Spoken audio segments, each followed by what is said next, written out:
नमस्कार दोस्तों, मेरा नाम है योगेश। ज्ञान की बात में आपका स्वागत है। आज का हमारा टॉपिक है भारतीय दंड संहिता। जी हाँ, भारतीय दंड संहिता 1860 से संबंधित जितने भी महत्वपूर्ण प्रश्न हैं उनको आज हम देखेंगे। चलिए शुरू करते हैं। हमारा पहला प्रश्न है, प्रथम विधि आयोग की रिपोर्ट कब आई थी? प्रथम विधि आयोग की रिपोर्ट कब आई थी? ठीक है दोस्तों। ऑप्शन ए 1 मई 1837, ऑप्शन बी 2 मई 1837, ऑप्शन सी 3 मई 1837, ऑप्शन डी 4 मई 1837। ठीक है दोस्तों, तो ऑप्शन बी 2 मई 1837 इसका सही जवाब होगा। ठीक है दोस्तों, ध्यान रखिएगा, 2 मई 1837। ठीक है दोस्तों, प्रथम विधि आयोग 1834 में बना था, जिसके अध्यक्ष लॉर्ड मेकाले थे। कौन थे? Lord Macaulay. ठीक है दोस्तों, ध्यान रखिएगा। अगला प्रश्न देखते हैं। अगला प्रश्न है प्रश्न क्रमांक 2, भारतीय दंड संहिता को मंजूरी कब दी गई थी? भारतीय दंड संहिता को मंजूरी कब दी गई थी?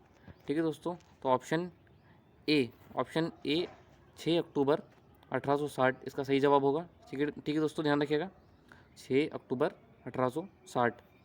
भारतीय दंड संहिता 1860 को मंजूरी लॉर्ड कैनिंग द्वारा दी गई थी। किनके द्वारा दी गई थी? लॉर्ड कैनिंग द्वारा। ठीक है दोस्तों, ध्यान रखिएगा, बहुत ही इंपॉर्टेंट है। अगला प्रश्न देखते हैं। अगला प्रश्न है प्रश्न क्रमांक 3, भारतीय दंड संहिता 1860 को लागू कब किया गया था? भारतीय दंड संहिता 1860 को लागू कब किया गया था? ठीक है दोस्तों, ध्यान रखिएगा, लागू करना और मंजूरी देना इसमें अंतर होता है। ठीक है दोस्तों, तो ऑप्शन डी 1 जनवरी 1862 इसका सही जवाब होगा। 1 जनवरी 1862 को भारतीय दंड संहिता को लागू किया गया था। ठीक है दोस्तों। अपवाद जम्मू कश्मीर। ठीक है दोस्तों, ध्यान रखिएगा, अपवाद जम्मू कश्मीर में लागू नहीं हुई थी। ठीक है दोस्तों, ध्यान रखिएगा। अगला प्रश्न देखते हैं। अगला प्रश्न है प्रश्न क्रमांक 4, भारतीय दंड संहिता 1860 को संपूर्ण भारत जम्मू एवं कश्मीर सहित कब लागू किया गया था? ठीक है दोस्तों, भारतीय दंड संहिता 1860 को संपूर्ण भारत जम्मू एवं कश्मीर सहित कब लागू किया गया था? तो ऑप्शन डी 31 अक्टूबर 2019। ठीक है दोस्तों, ध्यान रखिएगा, 31 अक्टूबर 2019 को भारतीय दंड संहिता 1860 को संपूर्ण भारत में लागू कर दिया गया था। ठीक है दोस्तों, जम्मू कश्मीर सहित 5 अगस्त 2019 को जम्मू कश्मीर से धारा 370 हटा दी थी। ठीक है दोस्तों, जिससे क्या हुआ था, उसका विशेष राज्य का दर्जा भी समाप्त हो गया था। ठीक है दोस्तों, अगला प्रश्न देखते हैं। अगला प्रश्न एक नोट है, इम्पॉर्टेंट है। ठीक है दोस्तों, से ध्यान रखिएगा, भारत के अलावा अन्य देश जैसे, ध्यान रखिएगा दोस्तों, भारत के अलावा अन्य देश जैसे Bangladesh, Verma, Malaysia, Singapore, Sri Lanka, Brunei. ठीक है दोस्तों, बांग्लादेश, वर्मा, मलेशिया, सिंगापुर, श्रीलंका और ब्रुनेई, वहाँ भी आईपीसी लागू है। ठीक है दोस्तों, ध्यान रखिएगा, आईपीसी लागू है, वहाँ पर भी पूछा गया प्रश्न है। ठीक है दोस्तों, याद रखिएगा। अगला प्रश्न देखते हैं, प्रश्न क्रमांक 5। प्रश्न क्रमांक 5 है, भारतीय दंड संहिता 1860 में सम्मिलित है। भारतीय दंड संहिता 1860 में सम्मिलित है। ठीक है दोस्तों, ऑप्शन डी इसका सही जवाब होगा। ऑप्शन डी 23 अध्याय और 511 धाराएं हैं। ठीक है दोस्तों, ध्यान रखिएगा, 23 अध्याय और 511 धाराएं। अगला प्रश्न देखते हैं। अगला प्रश्न है प्रश्न क्रमांक 6, अध्याय 2 किससे संबंधित है? ठीक है दोस्तों, अध्याय 2 किससे संबंधित है? अध्याय 2 किससे संबंधित है? तो ऑप्शन ए सामान्य स्पष्टीकरण। ठीक है दोस्तों, ऑप्शन ए सामान्य स्पष्टीकरण इसका सही जवाब होगा। ध्यान रखिएगा, सामान्य स्पष्टीकरण। अगला प्रश्न देखते हैं। अगला प्रश्न है प्रश्न क्रमांक 7, आपराधिक षड्यंत्र किस अध्याय से संबंधित है? आपराधिक षड्यंत्र किस अध्याय से संबंधित है? तो ऑप्शन सी अध्याय 5A। अध्याय 5A किससे संबंधित है? आपराधिक षड्यंत्र से। ठीक है दोस्तों, ध्यान रखिएगा, आपराधिक षड्यंत्र से संबंधित है। अगला प्रश्न देखते हैं, प्रश्न क्रमांक 8। प्रश्न क्रमांक 8 है, राज्य के विरुद्ध अपराध किस अध्याय से संबंधित है? राज्य के विरुद्ध अपराध किस अध्याय से संबंधित है? तो ऑप्शन बी अध्याय 6 इसका सही जवाब होगा। अध्याय 6, ऑप्शन बी। ठीक है दोस्तों, ध्यान रखिएगा, धारा 121 से 130 तक। ठीक है दोस्तों, धारा 121 से 130 तक राज्य के विरुद्ध अपराध, ठीक है दोस्तों, से संबंधित है। राज्य के विरुद्ध अपराध अध्याय 6 में धारा 121 से 130 सम्मिलित हैं। ठीक है दोस्तों, ध्यान रखिएगा। अगला प्रश्न देखते हैं, प्रश्न क्रमांक 9, प्रश्न क्रमांक 9 है अध्याय 9A किससे संबंधित है? अध्याय 9A किससे संबंधित है?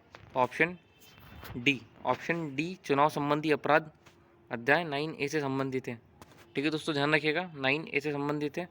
धारा 171 से 171 आई तक इसके अंदर आती है। ठीक है दोस्तों, ध्यान रखिएगा। अगला प्रश्न देखते हैं। अगला प्रश्न है प्रश्न क्रमांक 10, सिक्के एवं सरकारी स्टाम्प संबंधित अपराध किस अध्याय से संबंधित है? सिक्के एवं सरकारी स्टाम्प संबंधित है किस अध्याय से? तो ऑप्शन सी अध्याय 12। ठीक है दोस्तों, ध्यान रखिएगा ऑप्शन सी अध्याय 12 सिक्के एवं सरकारी स्टाम्प से संबंधित है। इसके तहत कितनी धाराएं आती है? धारा 233, धारा 223 से 263 तक, धारा 223 से 263 तक अध्याय 12 में आती है। ठीक है दोस्तों, ध्यान रखिएगा। अगला प्रश्न देखते हैं। अगला प्रश्न है प्रश्न क्रमांक 11, अध्याय 15 किससे संबंधित है?